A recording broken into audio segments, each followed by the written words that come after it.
রায়পুরার মধ্যে একটা ঐতিহ্যবাহী ইউনিয়ন। এই আমিরগঞ্জ রায়পুরার মধ্যে একটা স্মার্ট ইউনিয়ন। এই স্মার্ট ইউনিয়নের সময় হয়েছে এখন পৌরসভা হওয়ার।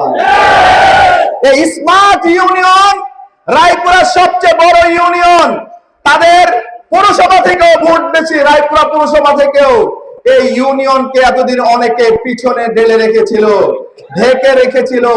আমি বলতে চাই, আমিরগঞ্জ ইউনিয়নকে মর্যাদা দিয়ে আল্লাহ যদি আমাকে আপনাদের ভোটে নির্বাচিত করেন, আমিরগঞ্জ ইউনিয়নকে পৌরসভায় পরিণত করা হবে। এবং একইভাবে আমিরগঞ্জ ইউনিয়নে বেশ কিছু সমস্যা আছে। আমি দেখেছি, আমি গিয়েছিলাম নলবাতায়, সেখানে দেখেছি দীর্ঘদিন যাবৎ জনগণের একটা চাওয়া ছিল সংযুক্ত ব্রিজ, ঠিক কিনা? নরসিংদীর সাথে। ইনশাআল্লাহ যেদিন প্রথম সংসদে যাব, আপনারা যদি ভোট দিয়ে নির্বাচিত করেন, যেদিন আমি সংসদে যাব প্রথম দিন, সেদিন গিয়ে আমার রায়পুরাবাসীর দুঃখের কথা বলবো এবং এই আমিরগঞ্জ বাসীর কথাও বলবো যে তাদেরকে অনতিবিলম্বে পৌরসভা করতে হবে, নলবাতায় ব্রিজ করতে হবে। এই আমিরগঞ্জের যে রাস্তাঘাট গুলো সরু রয়েছে, সেই রাস্তাঘাট গুলোকে প্রশস্ত বানাতে হবে। একইভাবে এই যে আমিরগঞ্জের হাসনাবাদ বাজার, ঐতিহ্যবাহী বাজার, ব্রিটিশ আমল থেকে এই বাজার প্রচলিত। অনেকে রাজনৈতিক ভাবে ইচ্ছা করে এই বাজারের মান ডুবানোর জন্য এই বাজারের পরিবেশকে খারাপ করা হয়েছে, ঠিক কিনা বলেন?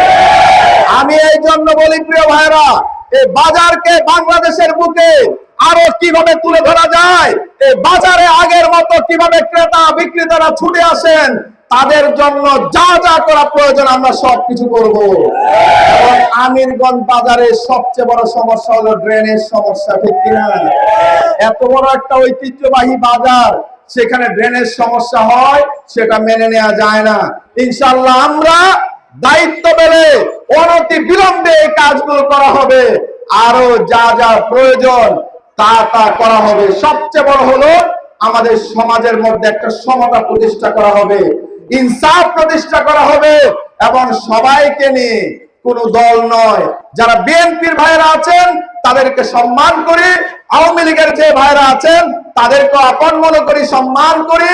একইভাবে অন্য যে দল জামাতে ইসলামীর যার যে ভাইরা রয়েছেন, এক বাংলাদেশ খেলাফত মজলিসের যে ভাইরা রয়েছেন, একইভাবে জাতীয় পার্টি সহ আরো যে দলগুলোর ভাইরা রয়েছেন, সবাইকে নিয়ে আমরা একটা সম্পৃক্ত, সবাইকে নিয়ে একটা সবার রায়পুরা, সবার জন্য একটা সমাজ বিনির্মাণ করতে চাই ইনশাআল্লাহ। এখন ভাইরা আমি বলতে চাই, এই কাজগুলো